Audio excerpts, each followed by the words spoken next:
Hello, hello, hello, and welcome to today's episode of Her Version. This podcast is dedicated to sharing stories of struggle or triumph, a platform that allows individuals to tell their truth in order to inspire and uplift others. For those of you that are new to this podcast and like content like this, make sure you hit that subscribe button, follow, like, and share.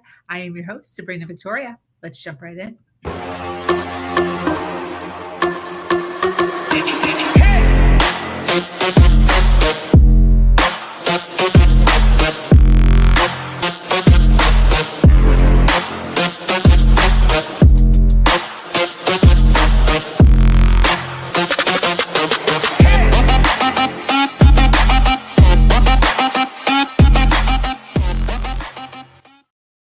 Thank you for joining us for this episode of Her Version. Thank you so much for those of you that are already jumping on live. We appreciate you. If you could do us a huge favor and share this video wherever you are watching us at so we can get more eyes and more ears on the awesome content that we're going to be sharing today. We have had over 400 women grace the Her Version podcast platform, and we have yet another. This is Her Version. We are built on storytelling and the understanding that many times our greatest learning experiences come from listening to other people's stories. Today, I'm speaking with an amazing woman named Dr. Doreen Downing. Doreen is a psychologist and podcast host of Find Your Voice, Change Your Life. She once suffered from stage fright in conquering it. What? She discovered being connected to your authentic self is the key to relaxed and confident speaking. She now specializes in the treatment of public speaking anxiety. She is author of The 7 Secrets to Essential Speaking, Find Your Voice, Change Your Life, a book that teaches you how to transform your anxiety with mindful presence and connection. Welcome, Doreen. How are you? Oh, Sabrina, I'm fine. Thank you. That was a wonderful introduction and to your whole show. I like that intro. Thank you. I appreciate that. Those are past guests. So every once in a while I have to redo it because you have to bring on the new ones. There's always newbies. We got to showcase all the beautiful faces that have been on the podcast. But I so thank you, Doreen, for being here. I know you have a lot going on in your community right now and a lot going on in your personal life right now. So I so appreciate you taking some time, hanging out with us, sharing some goodies about all the awesomeness you have going on. Podcasting to me is just so fun. Yes, I know. You were on my podcast and I love podcasting because it does help us get to know each other at a deeper level. This kind of, it's just a conversation and we develop a relationship right here in front of everybody. Yeah, 100%.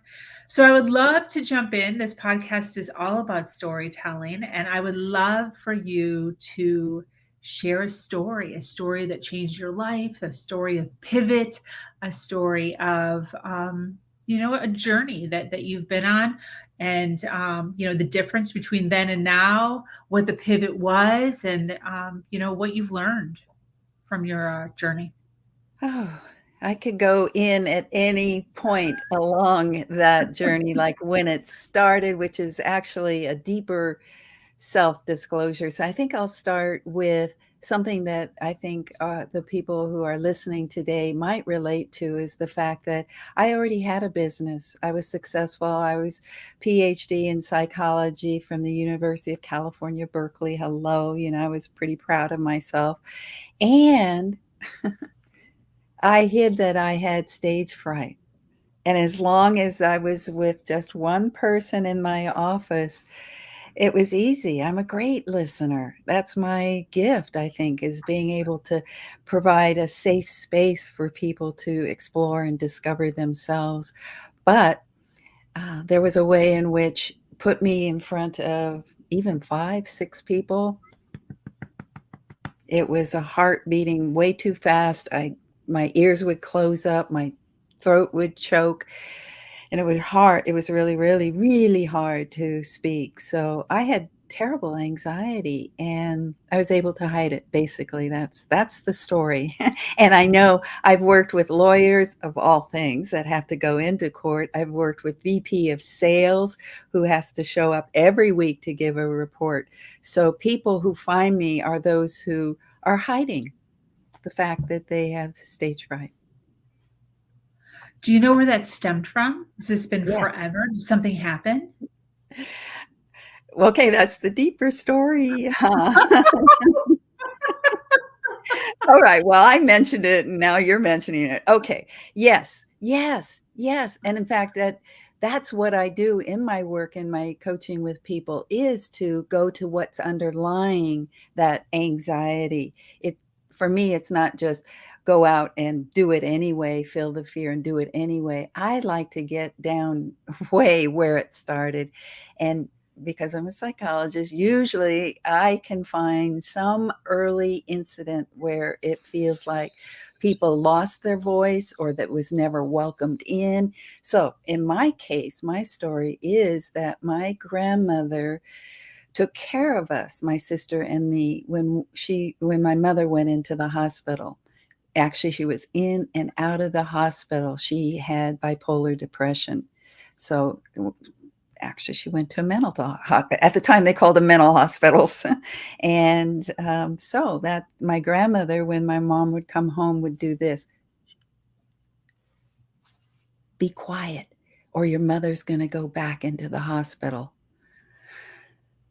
Whew.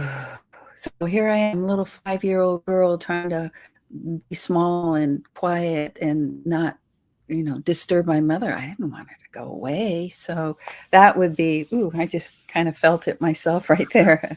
The memory of how painful that was but that took an inner kind of journey to find that my precious little one who was afraid to speak up and take space in life and, like really get out, like what you're doing. Sabrina, Yeah. what you're doing is just so amazing, helping people to be their bright, brilliant selves. And so that's how I was first confronted when I had my PhD and I wanted to not accept an invitation. And somebody said, "What's wrong with you? What's wrong with you, doctor? Isn't your business?" And then the early origin of it, which was around having to make sure I was not a disturbance to anybody around me, or there would be really dire consequences. Wow. And yeah, that for a 5-year-old, because 5 is like when you're so excited about all the things, Yeah. Uh-huh. like everything. You're so, like, you cut up an apple and you're so excited. Box of raisins, you're so excited. Your favorite Yeah. TV show, so excited. Yes. Um, yeah, that would be heavy. It was, When but did I didn't notice. I mean, I didn't I know know. that right? You Yeah. just go on years later. In fact, I was pretty popular in school, and I was worked with the cheerleaders, and so it looked like I was not afraid to speak. Isn't that weird? It just didn't seem like I had a problem, and it just showed up later in life. And I think that's something I hear from people too, is like, I didn't used to be. What happened? So that's sometimes the people I work with have a sudden event, like, they're called to give a report at a meeting, and all of a sudden they didn't do it, and they feel like they failed and couldn't couldn't get the applause that they needed, or the pat on the back from their boss. So it can show up later in life, for sure. Yes. This is so interesting because I actually saw this happen once. Oh, I was raised as a Jehovah's Witness, and I the know. elders, the men, give Uh-huh, speeches on the podium. uh-huh. And so they're used to being on the podium, they're used to speaking. This guy stopped being a Jehovah's Witness. He did it for years, for like 20 years of his life. He's on the podium multiple times a month in front of huge congregations. He goes away, is no longer. And then I saw him speak. again, just later on in life, minus the religion. And he totally froze, Yeah. like really bad. Like he even was like, this is so bad. This is so, I'm like, I can't even, I felt really, but that is so interesting. I work with people like that. Yes. Is that Wow. they have an incident later in life and freeze. That was a perfect way to describe it. It is. And actually, I have another person who was in an interview and froze and just got up and walked out. Oh, that is so interesting. So, when did you decide to get into mental, emotional, psychiatry, all that? When did that kind of occur to you that that was your calling or your journey? Well, that's probably the same story, 5 years old, where I Really? So you just carried yeah, it? I have a moment I remember looking out. I was in my grandma's house and looking out at this garden. She was a gardener with roses, red roses that were so fragrant, and gladiolas, and just a full flower fairyland. And in the back, in the house, was mom, which was dark and gloomy and sad. So this idea of, ooh, there's life, in front of me, and here behind me is, oh, it's hard to go there. But because I lived inside the house too, I was very familiar with mental illness. And I was also very fascinated with life, you know, Mm, the brilliance and just the what is so beautiful about growth and joy. And so I think that having both of those experiences early on gave me something that I carried, and probably why I chose psychology somewhere down the line. And I chose psychology probably because it was one-on-one and I didn't have to be speaking to groups. So that yes. would be an answer, I think, to what you asked. Yes. So what are some, when we're looking at individuals who or mingling with individuals who, um, are struggling with speaking or being in larger crowds, because I'm even just imagining not even speaking, but even just being at a party and maybe having 4 people in your little group and, that you're mingling with. There's individuals that totally clam up even during something like that, where they won't speak. You have pointed exactly to why I don't call myself a public speaking coach. Right? Because Oh, okay. I'm exactly like you. I feel like life is the stage. Every moment, even just right now, speaking with you is somewhat of, well, it's probably more of a stage, but than sitting with friends. But that was also true of feeling like I'm with my extended family and I'm not as verbal as other people. So they it feels like there were not enough room for me. And I like what you pointed to, for people to realize that their voice, you don't have to, if you're struggling in any sort of way, expressing yourself in any situation. I think that there's a problem with dropping down and knowing who you are and feeling that inner confidence and the security to express yourself. And that's more the work that I do. We talked about, or you mentioned mindfulness, and I use a lot of mindfulness, but I had a whole journey of finding my voice, and it's something to wrap it all into something that will go quicker and more easily for people than years. Yeah. So you're mentioning dropping down Yeah. mindfulness.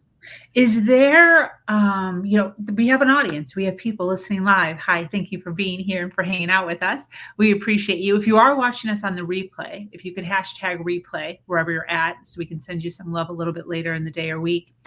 But for those that are listening, they're resonating with what you're saying. They're Uh-huh. looking for something tangible. They're looking for something, what should I be doing right now? Like, yeah, Doreen, I get it. I get nervous and I should be more mindful, but like I don't even know what that means. What is one or two things that somebody can take action towards to kind of scoot into feeling more comfortable using their voice? Ooh, so much. I would say that the very first thing, because fear is something that people most likely don't want to go toward, and they don't realize that going towards the fear on the other side is power. And so fear is like, all you have to do is take yourself to that threshold and walk across. How do you do that? One way is journaling. You journal with fear. You have fear, have a voice. You have a voice. Hey, fear, what do you have to say to me, fear? Don't get near. It's going to be terrible. They're going to all walk out of the room, or they're going to hate you, or they're going to judge you. Fear, is that really true? What do I need to do to be more of myself so I can be free?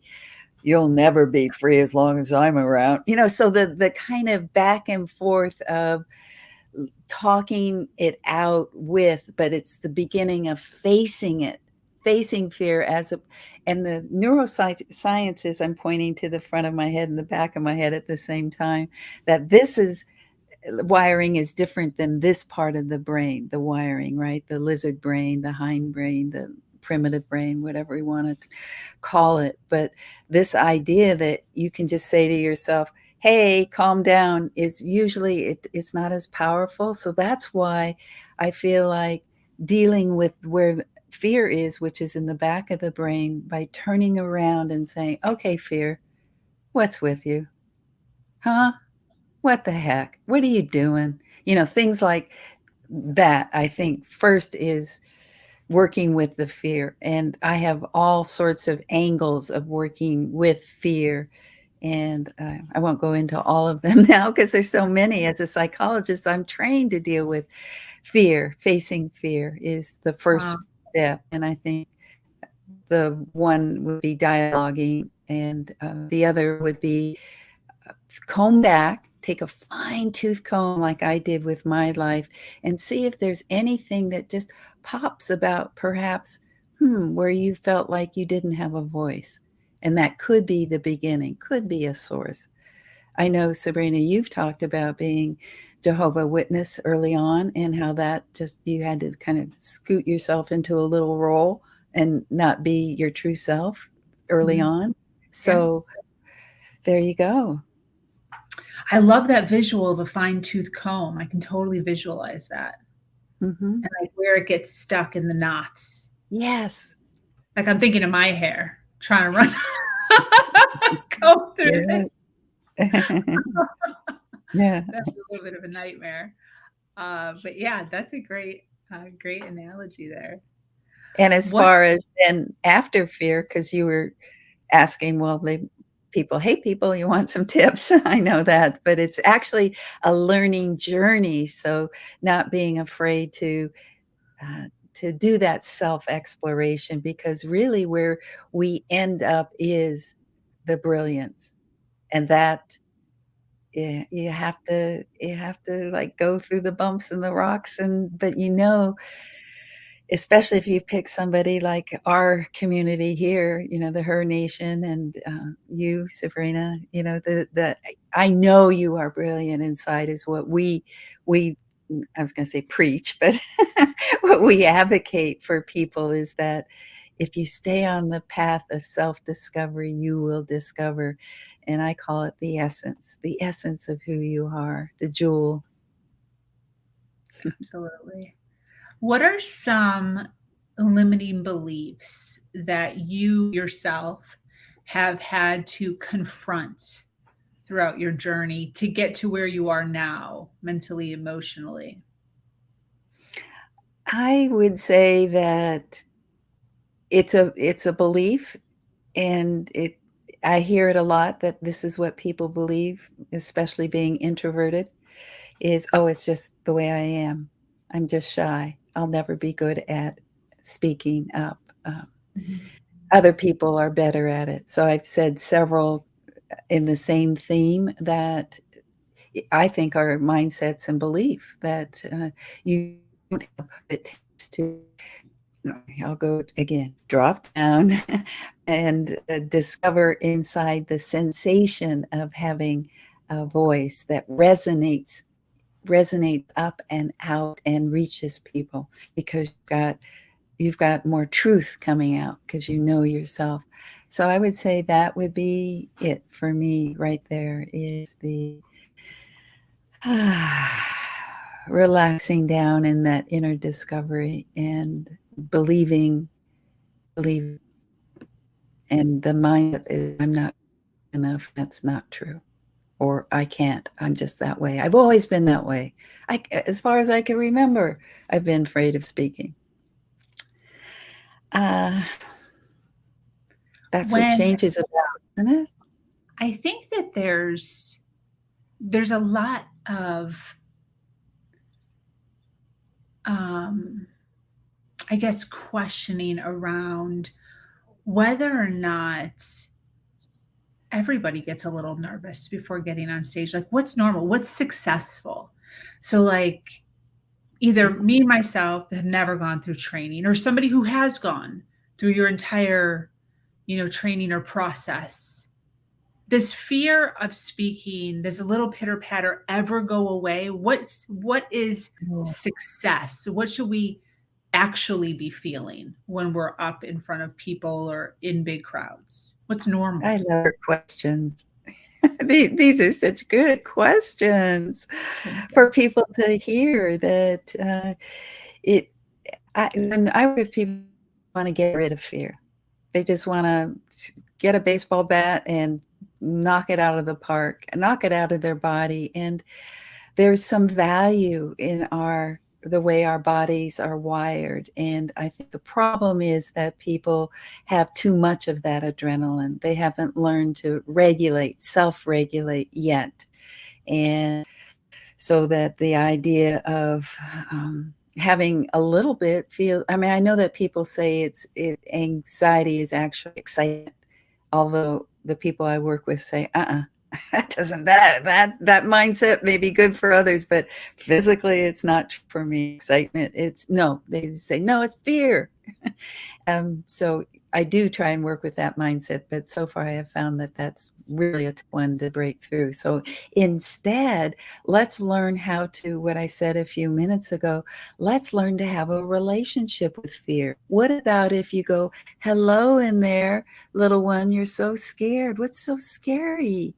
And treat it like a little vulnerable, shaky in her boots kind of part of you, the little one, and say, I know you're afraid, and then hug your fear. So that's another technique that I used about techniques before, is having fear be something that you can relate to and love yourself. Yeah. Thank you for that. That's beautiful. Mm-hmm.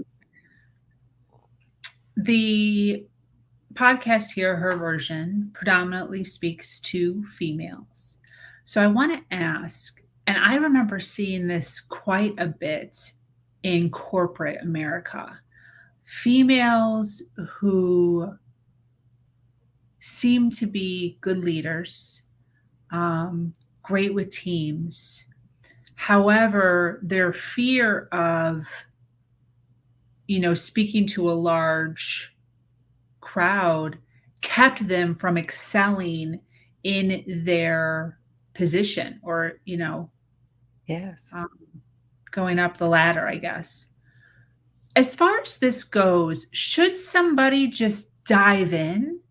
Should they read a book? Do they have to sign up with Dr. Doreen Downing in order to climb the corporate ladder? What should women do? What's some advice to women who are really struggling with moving up the ladder because of their fear of, like, having to hold a group of people? That's interesting, because you're talking about the ladder, and I was also thinking that take your place at the table, right? That there's that kind of, it could even be that the latter has so many associations with it, maybe that it feels like it's kind of a built-in competition and thinking of it that way. So I like the idea of, hey, people, take your seat at the table and be. There's equality in the room, and there is a place for you. So that would be one idea, is just shifting slightly about your position in the company and that you're right to be there. And as far as, I think both. I think that there's the mindset work that you can do, but I also think, wow, to go inside and finally clean up in the inner realms, anything that feels like it's holding you back, that has some history to it, some kind of pattern that you are repeating and giving your power over to other people, which you know a little bit about. You're right. You know, that other people have more power than you. Well, where did that start? Let's go back and redistribute that message so that you feel like, oh, I'll just give you a quick example. This is actually somebody I worked with who had who spoke up at one of the little classes about health and education and asked a question about sex, but was teased whatever that word is, mercifully, and remembers how she felt like she just wanted to hide and run. But what we did is said, oh, you had courage. Everybody else was wondering about that question and sex, but you had courage to ask it. It was just like, oh, yeah. So it changed. Do you see how the past can change? Yeah. Yeah. Very interesting. I love that. Yeah, while you were talking, I was trying to think back to my story. And although I don't have a story where I didn't climb up the corporate ladder, by the time I was a little bit older in a situation like that, I was fine. But when I was younger, I worked at a grocery store when I was 16, 17 years old. And they came to me and offered me the cashier position within like 4 or 5 months of me working there. Cause I'm like put together, like I'm smart, So I started as a bagger and cart pusher, and they wanted me to graduate to cashier. And I turned it down twice because of my fear of the line of people. It wasn't even the talking. It was knowing that there was like 4 or 5 people in line, and the nervousness that I would feel just having them stare at me was just so overwhelming to me. So this is what so many people deal with, where they want to move up, they want to do big things, but then the thought of being in front of people is just so terrifying that they don't do it, It's interesting. So what you just said is like, okay, so let's look at that thought and let's put ourselves visually, and I do a lot of visualizations, into that point and see yourself looking at the people, feeling the fear, and then taking a breath. Continue to look at the people in your mind, obviously, and continue to look at people, and there you go. You begin to, in your visualization, change those wires in the back. Visualization is a powerful technique. Okay, I love that. So when they're in a situation like that, you're allowing them to actually see the audience or see the people or see the team. Yes. Yeah. Oh, Yeah. okay. It actually has a term, mental rehearsal, but I like the idea of visualization because you're using your imagination to create a whole nother reality, right? And that we know that if you look out one window or you look out the other window, it's true. It's just where you're looking, and how to help somebody go from, oh, it's so scary, all those people are looking at me, to, oh, I know how to look at people in such a way I see their beauty. I see their brilliance. I see their strength. It's a whole new way of speaking to people, which is one of the secrets I write about in my book, is looking at somebody in terms of the essence as opposed to what they might be seeing or thinking about you. That's great. This has been phenomenal. I so appreciate all of this.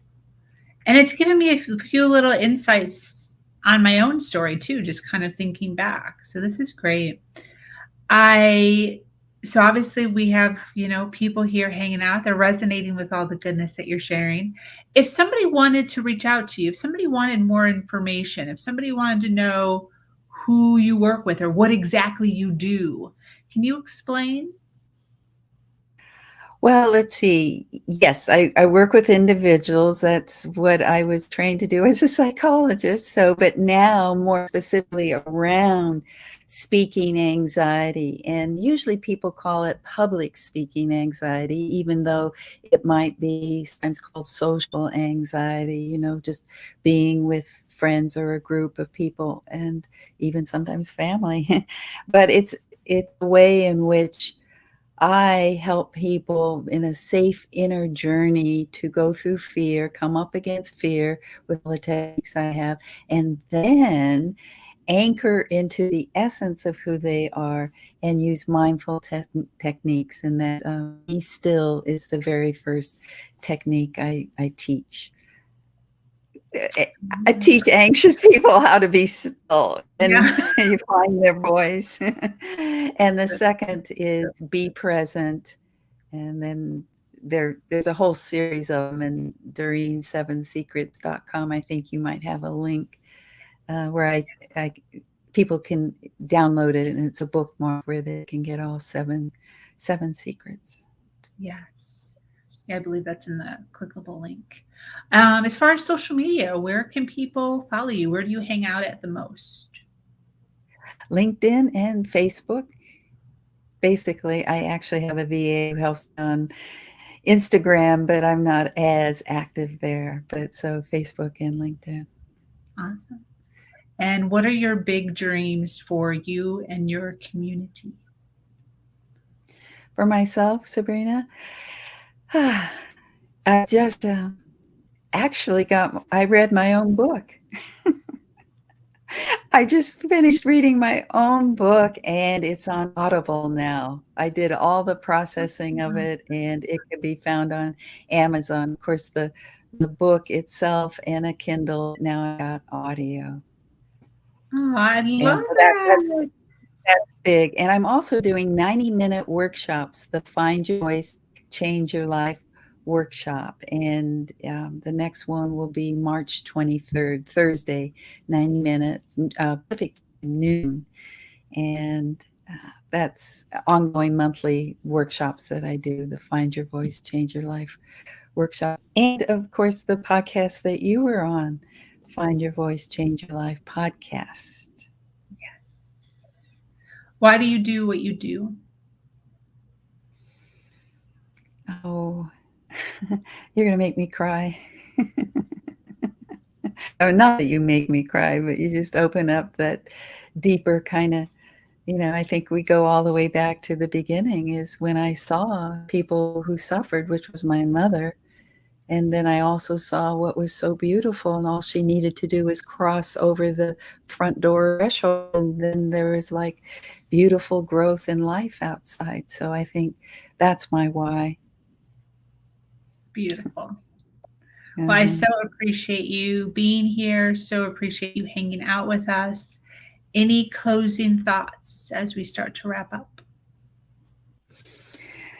Well, I like the idea and making sure that people go away with a sense that inside is the jewel. And I sometimes talk about it as the golden Buddha, because in Thailand, when the invaders were coming in, the monks covered the golden Buddha with stucco and clay, so it didn't look like it was very valuable. And then years later, when they were moving it, they discovered that there was gold underneath. And that to me feels like the last thing I would like to have people hear is that gold core the golden core is inside. And that's what all the inner work is about, is finding that inner strength, that inner brilliance, that inner beauty. Beautiful. Well, thank you so much, Doreen, for being here. Yes, thank you for giving me this platform, Sabrina. Yes. If you resonated with Dr. Doreen Downing and all of the goodness that she shared today, make sure you reach out to her on LinkedIn and or Facebook. Her website is above her head area, and there's also clickable links in the description wherever you are watching us at. We love to connect people here on this platform in order to make sure that we all continue to rise. Thank you so much for joining us here on this episode of Her Version. This community is expanding every single day and is filled with females who are striving to do better than they did yesterday. For those of you that are new to this podcast and like content like this, make sure you hit that subscribe button, follow, like, and share. If you have an amazing story to share of struggle to triumph, be sure to reach out to me at hernation.life. I am your host, Sabrina Victoria, and I'm so grateful to be here sharing a platform that allows people to share their truth and inspire others.